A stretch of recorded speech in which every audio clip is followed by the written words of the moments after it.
पदार्थ फक्त 5 ते 10 मिनिटात 2 कच्चे बटाटो, 1 कांदा, थोडेसे लसूण घेतलेले आहेत, थोडेसे आलं घेतलेलं आहे, 2 हिरव्या मिरच्यापासून झटपट बनवून तयार होतं. ही रेसिपी एकदम सोपी आहे. नमस्कार, स्वागत आहे तुमचं माझ्या स्वयंपाकघरामध्ये. रेसिपी आवडली तर नक्की लाईक करा, शेअर करा आणि अशा सोप्या आणि झटपट रेसिपीसाठी चॅनलला सबस्क्राईब करायला विसरू नका. या रेसिपीला बनवण्यासाठी आपण घेतलेलं आहे एक मिक्सरचं भांडं. त्यामध्ये आता आपण बटाटे असे कापून घ्यायचे आहेत. मोठे मोठे काप केले तरी चालतील. इथे मी बटाटा साल काढून घेतलेले आहे, स्वच्छ धुवून घेतलेला आहे. साल काढून स्वच्छ धुवूनच घ्यायचं आहे. कांदाही साल काढून धुवून घेतलेला आहे. याचे आता मोठे मोठे काप करून याच्यात टाकूया. मिक्सरच्या भांड्यात सगळं कट करून घ्यायचं आहे, जेणेकरून भांड्याचा जास्त पसाराही होणार नाही. आलंही मी कट करून घेतलेलं आहे. नंतर आपण हिरवी मिरची स्वच्छ धुवून देठ काढून रपली तोडून या भांड्यामध्ये घालूया. आलं देखील मी घातलेलं आहे आणि रेसिपी अगदी झटपट बनेल. आणि लसूण मी सोलून घेतलेला आहे.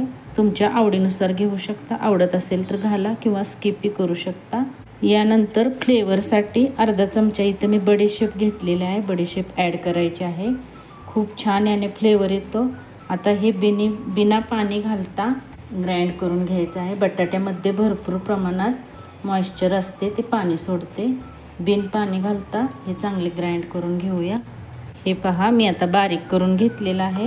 हे पहा, एकदम लिक्विड फॉर्ममध्ये बिना पाणी घालता आपलं हे पेस्ट तयार झालेलं आहे. हे पहा, याला आता काढून घेऊया एका बाउलमध्ये.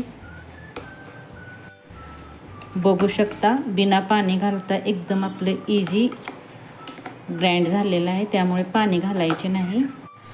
इथे आता मी मिक्सरच्या भांड्यातून सर्व काढून घेतलेलं आहे आणि मिक्सरच्याच भांड्यात थोडंसं राहिलेलं, त्यामुळे 2 चमचे पाणी घालून फिरवून घेतलेलं आहे. पाणी जास्त वापरायचे नाही, 1 ते 2 चमचा चिक्कार होतं पाणी याच्यात. हे पहा, टेक्स्चर असं रनी झालं पाहिजे. 1 ते 2 चमचेच पाणी घालायचे, त्यापेक्षा बिलकुल जास्त पाणी घालायचे नाही. कन्सिस्टन्सी तुम्ही बघू शकता, एकदम रनी आहे. अशीच कन्सिस्टन्सी आपल्याला हवी आहे.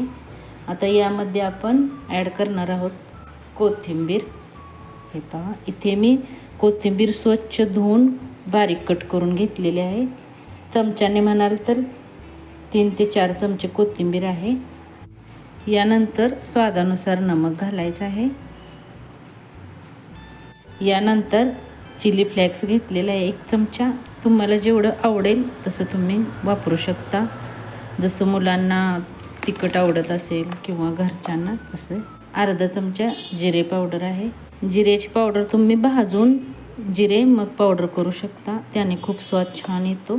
अर्धा चमचा इथे मी हळद ॲड करत आहे आणि इथे मी 1 चमचा चाट मसाला घेतलेला आहे. चाट मसाल्याने स्वाद खूपच छान लागतो.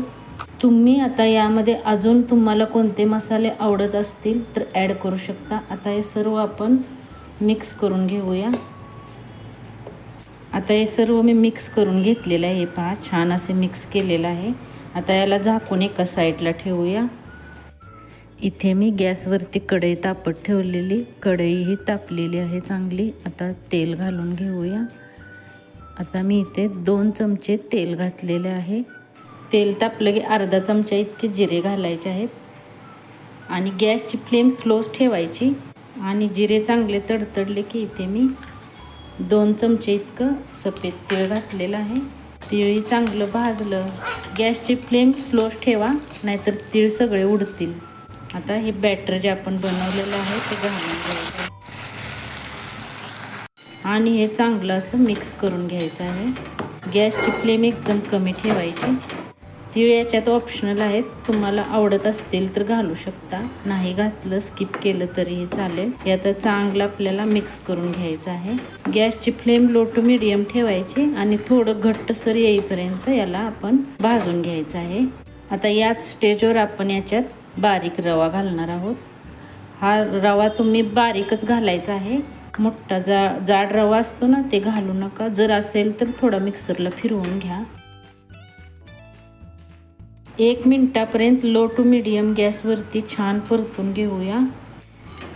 बघू शकता 1 मिनिट मी आता भाजून घेतलेलं आहे. असं घट्टसर थोडं झालं पाहिजे, असं झालं पाहिजे. आता या गॅस मी बंद केलेला आहे आणि गॅस बंद करून आता थंड करून घ्यायचं आहे. थंड म्हणजे कोमट करून घ्यायचं आहे. हे पहा आता एकदम थंड झालेलं आहे आणि कसं लिक्विड झालेलं आहे पहा, असा गोळा झाला पाहिजे. आता मी 1 वाटी गव्हाचे पीठ घेतलेलं आहे. तुम्हाला जसं लागेल तसे याच्यात मळू शकता. थोडा गोळा आपला पातळ जरी राहिला तरी चालेल, पीठ बसेल तेवढं तुम्ही याच्यात घालून मळू शकता. तर आपण आता हे मळून घेऊया. पाणी बिलकुल लागणार नाही, घट्टसर आपल्याला मळून घ्यायचं आहे. कारण का तर पुऱ्या बनवायच्या आहेत, त्याच्यामुळे घट्ट एकदम मळून घ्यायचे आहे आणि एवढं पीठ याला पुरेसे होते. हे पहा, तर आपण आता हे मळून घेऊया. इथे पहा मी आता मळून घेतलेलं आहे. 1 वाटी याच्यात पीठ भरपूर होते, पण जर तुम्ही मिश्रण आहे ते थोडं पातळ जर ठेवलं तर जास्तही लागू शकते किंवा कमी लागू शकते. त्यामुळे मिश्रण परफेक्ट करणे गरजेचं आहे. आणि जरी पीठ थोडं लागलं किंवा कमी लागलं तरीही चालेल. आपण याला आता बनवून घेऊया. आपण याच्या आता पुऱ्या लाटून घेऊया. याला आता ठेवायची काहीच गरज नाही. इथे मी अशा प्रकारे सर्व आता गोळ्या बनवून घेतलेल्या आहेत. तुम्हाला जर पाहिजे असेल तर एक असा मोठा उंडा करून लाटून घेऊ शकता आणि कटरने कट करून घ्यायचे किंवा वाटीने कशाने तरी. असं जर एक पुरी लाटायची नसेल तर इथे आपण आता तेल लावायचं आहे. पळपुटाला चांगलं तेल लावून घ्यायचं आहे. हे पहा हे असे आणि असे लाटून घ्यायचे आहे. जास्त जाडी ठेवायची नाही किंवा पातळी जास्त ठेवायची नाही.